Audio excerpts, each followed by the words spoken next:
ஓம் நமோ நாராயணாய. அனைவருக்கும் வணக்கம்ங்க. உங்கள் அனைவரையும் இந்த 215வது பதிவு தலைவிதியை மாற்றும் Thiruvothur Vedapureeswarar destiny is change by Thiruvothur lord Shiva என்னும் சிறப்பு பதிவில் சந்திப்பதில் மிக்க மகிழ்வடைகிறேன். நான் சித்தர் கீதா, மதுரையில் இருக்கிறேன். நான் 17 ஆண்டுகளாக அம்மன் ஆதிமா சக்தி மற்றும் ஆதிசிவன் மூலமாக சைக்கிக் ரேக்கி எனப்படும் உயரக ரேக்கி சிகிச்சையை செய்து வருகிறேன். செய்வது அனைத்தும் அம்மன் தான். சித்தர் என்று கூறப்படுவதும் அவர்கள்தான். நான் அவர்களின் கருவியாவேன். எவ்வாறு செய்து வருகிறேன் என்பதை அறிமுக விளக்கம் என்ற குறு வீடியோ மற்றும் ஆரம்பகால பதிவுகளில் நீங்கள் பார்த்து தெரிந்து கொள்ளலாம்.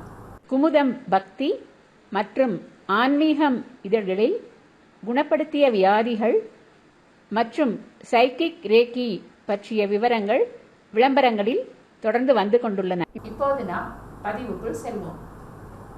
பெருகற்கரிய மனித பிறவி பெற்ற நாம் நமது ஐம்பொறிகளான மெய், அதாவது உடல், வாய், கண், மூக்கு, செவி ஆகிய 5 பொறிகளால் வரும் துன்பங்களான காமம், கோபம், பற்று, பேராசை, அகங்காரம் போன்றவற்றை அடக்க தெரியாமல் இலக்கின்றி அலைந்து வீணான வாழ்க்கை வாழ்ந்து வருகிறோம். ஆனால் ஞானிகள் மற்றும் மகான்கள் இவ்வுலகில் தோன்றி இறையருள் மூலம் பல அற்புதங்கள் செய்தாலும், அதுவும் நம் தமிழ் மண்ணில் உள்ள சிற்றூர் சிவன் கோவில்களில் செய்தாலும் அவை எதற்காக செய்யப்பட்டன, அதன் மூலம் புகட்டப்படும் பாடம் என்ன என்று நாம் சிந்திப்பது இல்லை.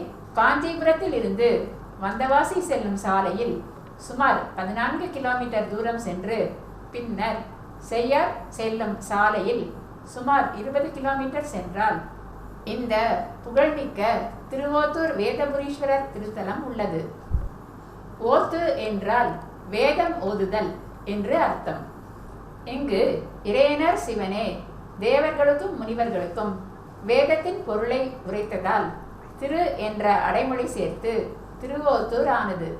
நந்திய பெருமான் இறைவன் ஆணைப்படி அச்சமயம் அதற்கு யாரும் இடையூறு விளைவிக்கா வண்ணம் காத்ததால் இப்போதும் மூலவரை நோக்காது வாயிலை நோக்கி அமர்ந்து இருக்கிறார்.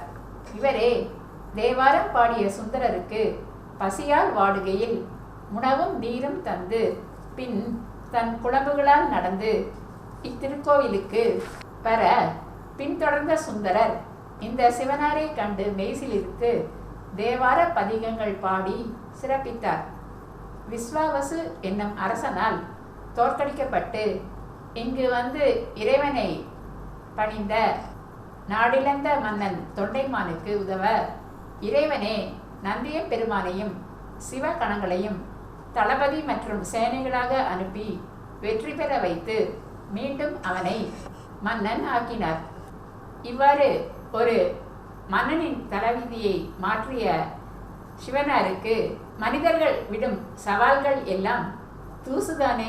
கிபி 7ஆம் 8ஆம் நூற்றாண்டுகளில் சமணர்கள் ஆதிக்கம் தமிழகத்தில் ஓங்கியிருந்த காலத்தில் அதை ஒடுக்கி அற்புதங்கள் செய்தால்தான் மக்களை மீண்டும் சைவ நெறியில் தழைத்தோங்க வைக்க இயலும் என்பதை உணர்ந்த சிவபெருமான் சைவ சமய குரவர்களான அப்பர், சுந்தரர், திருஞான சம்பந்தர் மற்றும் மாணிக்க வாசகரை இந்த பூமிக்கு சிவர் தொண்டாற்றிட அனுப்பினார்.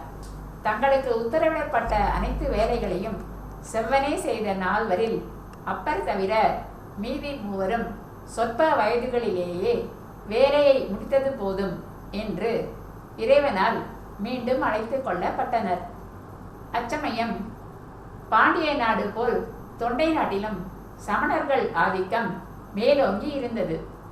அவர்களை வாத புனலில், அதாவது ஏடு எழுதிவிட்டால் அது ஆற்றை எதிர்த்து செல்ல வேண்டும் வென்ற திருஞான சம்பந்தர் பாண்டிய நாடு மதுரையில் அவ்வாறே விட்டு ஏடு வைகை ஆற்றை எதிர்த்து சென்று நின்ற ஊரே திருவேடகம் என்ற பாடல் பெற்ற தலம் ஆகும். இங்கு செய்யாரிலும் அவ்வாறே போட்டியிட சமணர்கள் எழுதிய ஏடுகளை செய்யாற்று வெள்ளம் அடித்து சென்றது. நம் திருஞான சம்பந்தர் எழுதிய ஏடோ ஆற்றில் புதுநீரை எதிர் சென்று கிழித்து கொண்டு ஒரு பழம்பதியில் தங்கியது. அவ்விடமே முன்னர் செய்யாற்றில் வென்றான் என்றும் தற்சமயம் செய்யாற்றை வென்றான் என்றும் அழைக்கப்படுகிறது. மேலும் அந்த ஏடு ஆற்றின் எக்கரையையும் அணுகாமல் நடுவே சென்றதால் அவ்வழி சென்ற ஊர் முன்னர் அணுகாவூர் என்றும் தற்சமயம் அனகாவூர் என்றும் அழைக்கப்படுகிறது. தங்கள் கைகளில் மயில் தொகைகளை வைத்துக்கொண்டு பிற உயிரினங்களுக்கு ஊறு விளைவிக்க வண்ணம் பெருக்கியபடி செல்லும் சமண துறவிகள் மாற்று மதத்தினர் மனதை புண்படுத்துவதில் மட்டும் தவறினார் இல்லை. வாதப்புனலில் தோற்றாலும் அடுத்து ஒரு சவாலை விட்டனர். இதை இவனால் செய்து காட்ட இயலாது, ஆகவே வெற்றி நமதே என்று மனதில் எக்காலமிட்டபடி அவர்கள் கூறியது எந்த ஒரு மனிதனாலும் செய்ய இயலாத காரியம் ஆகும். அப்போது செல்வச் செழிப்பு மிக்க திருவோத்தூரில் ஆண் பனைகளே பெரிதும் இருந்தன. திருவோத்தூர் வேதபுரீஸ்வரர் கோவிலிலும் அவ்வாறே இருந்தது. சமண துறவிகள் அனைவரும் ஒருங்கிணைந்து அக்கோவிலுக்கு வந்து திருஞான சம்பந்தரிடம், நீங்கள் இந்த ஆண் பனை மரங்களை பெண் பனைகளாக மாற்றி காட்ட இயலுமா? இங்கு எழுந்தருளியுள்ள உங்கள் சிவன் இதற்கு உதவி செய்வாரா என்று கேலியும் கிண்டலுமாக கேட்டனர். இந்த வாய்ப்புக்காக சிவ மகிமையை உலகோங்க செய்யத்தானே காத்திருந்தார் நம் திருஞான சம்பந்தர். உடனே 10 பாடல்களை அவர் பாடினார். இறுதி பாடலாக குறும்பை ஆண்பனை ஈன்குலை ஓத்தூர் அரும்பு கொன்றை அடிகளை பெரும் புகழியுள் ஞான சம்பந்தன் சொல் விரும்புவார் வினை வீடே என பாடினார். நேரம் கருதி இப்பாடல் பொருள் மட்டும் நாம் பார்ப்போம். திருவோத்தூரில் ஆண் பனைகள் காய்களை ஈன்று பெண் பனைகள் ஆயின. ஆங்கு கொன்றை மலர் சூடிய வேதபுரீஸ்வரர் சிவனாரது அடிகளை பெருமை கெழுமிய புகழியின் ஞான சம்பந்தன் போற்றி சொல்லிய இத்திருப்பதிகத்தை ஓதுபவர்கள் வினை நீங்கும். அங்கிருந்த இந்த பதிகத்தை பாடி முடித்ததுமே ஆண் பனைகள் யாவும் பெண் பனைகளாக மாறி பூத்து குலுங்கின. சவால் விட்ட சமணர்கள் வெட்கி தலை குனிந்து வெளியேற பக்தர்களும் பட்டர்களும் திருஞான சம்பந்தரையும் வேதபுரீஸ்வரரையும் போற்றி துதித்து வணங்கினர். இக்கோவிலின் தல விருட்சமான அப்பனை மரங்களில் இருந்து வந்த வம்ச விருட்சங்கள் இன்றளவும் அழகுற பூத்து குலுங்குகின்றன. கோவிலின் முன்வாயில் வழியாக உள்ளே சென்றால் பல வண்ண ஓவியங்கள் வெளி மண்டப சுவரில் வரைய பெற்றுள்ளதை கண்டு மகிழலாம். பல தேவார பாடல்களுடன் அவ்வூரின் செழிப்புமிக்க முக்கனிகள் விளையும் தோட்டங்கள், மக்களின் மகிழ்ச்சியான வாழ்க்கையை அப்படங்கள் காட்டுகின்றன. திருகோணமலை இலங்கையில் ராவணன் மீட்டி சிவபார்வதியை மகிழச் செய்த பாடல் கொண்ட அழகிய சித்திரம் உண்டு. மேலும் ஊர் மக்கள் கூடி தேர் இழுத்து விழாக்களில் பரமனை கொண்டாடி மகிழும் படங்களை தேவார பாடலுடன் காணலாம். மேலும் ஒரு முக்கியமான திருஞான சம்பந்தரின் பாடல் நாகலிங்கத்துக்கு அருகிலும் உள் மண்டபம் மற்றும் வெளிச்செல்லும் மண்டபங்களிலும் சிறப்பாக எழுத பெற்றிருந்தன. அதன் கதை என்னவென்று பார்ப்போம். திருவோத்தூரில் திருஞான சம்பந்தரை கொல்ல சமணர்கள் மாபெரும் 5 தலை நாகத்தை உருவாக்கி அவரை கொல்லுமாறு ஏவி விட்டனர். அடியார் வினையை ஓட்டும் ஆதிசிவனார் உடனே பாம்பாட்டி உருக்கொண்டு வந்து அந்த நாகத்தை அடக்கி அதன் மேல் நாகலிங்கமாக எழுந்து அருளினார்.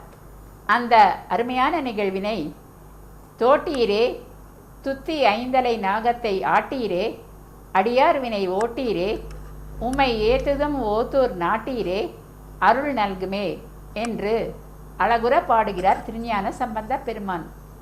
இங்கு பிரதிஷ்டை செய்யப்பட்ட நாகலிங்க சிலை அற்புதமானது.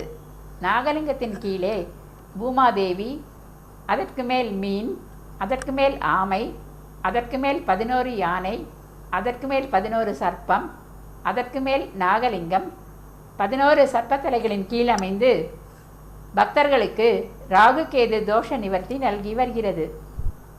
சிவாலயத்துக்குள்ளேயே மற்றொரு சிறப்பாக ஆதிகேசவ பெருமாள் சன்னதி இருக்கிறது. இங்கு வந்து இறைவனை பூஜித்த முருகப்பெருமான் 12 திருக்கரங்களுடன் மயில் மேல் அமர்ந்து வள்ளி தெய்வானையுடன் கிழக்கு நோக்கி காட்சி அருளுகிறார். அருணகிரிநாதர் இம்முருகன் மேல் திருப்புகழ் பாடி அகம் மகிழ்ந்தார். இங்கு அன்னை பார்வதி பாலகுஜாம்பிகை என்ற திருநாமம் கொண்டு அருள் பாலிக்கிறார்கள். அவர்கள் இங்கே சிம்மவாகினியாக எழுந்தருளி உள்ளார்கள். சூரியன், திருமால், சந்திரன் மற்றும் பைரவர் சிலைகள் அற்புதமானவை. சோமஸ்கந்தர் பஞ்சலோக சிற்பமாக தாய் தந்தையருடன் எழுந்தருளி அருள் பாலிக்கிறார்.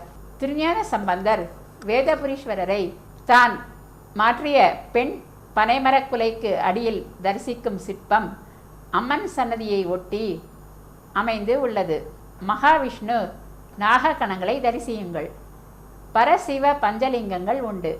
சிவன் கருவறைக்கு வெளியே தனியாக அழகிய மகாவிஷ்ணு சிற்பம் உள்ளது. சப்தமங்கையர், சைவ சமய குரவர் 4வரை தரிசனம் செய்யுங்கள். மேலும் 50 சிலைகளாக 63 நாயன்மார்கள் பாதுகாப்பாக வைக்கப்பட்டு தரிசனம் தருகின்றனர். இந்த வீடியோ மூலம் அவர்களை தரிசியுங்கள். சிறப்பான வலம்புரி விநாயகரும் அருள் பாலிக்கிறார். திரிபுரமாகிய ஆணவம், கன்மம், மாயையை அழித்து 5 புலன்களை கட்டுப்பாட்டில் வைத்து வாழ வழிகூறும் வேதபுரீஸ்வரர் சன்னதிக்கு முன்னே பொருத்தமாக ஆமை சிற்பம் தாங்கிய ஐம்பொன் விளக்கு உள்ளது. முன்னுரையில் குறிப்பிட்டது போல் இறைவன் வினை தரும் விதிப்பலனை மாற்றி கண நேரத்தில் அநேக அற்புதங்கள் நிகழ்த்த வல்லவர். அதற்கான தகுதியை பெற ஆமை போல் 4 கால்கள் மற்றும் தலையான 5 புலன்களை துன்பம் வரும் வேளையில் அடக்கி கட்டுப்படுத்தி இறைவனின் திருப்பாதங்களில் சரணாகதி அடைதல் அவசியம். அப்போது இறை ஜோதி வெளிப்பட்டு என்றும் நம்மை காத்தருளும் என்று மகத்துவமான இந்த ஐம்பொன் விளக்கு தத்துவம் நமக்கு விளக்குகிறது.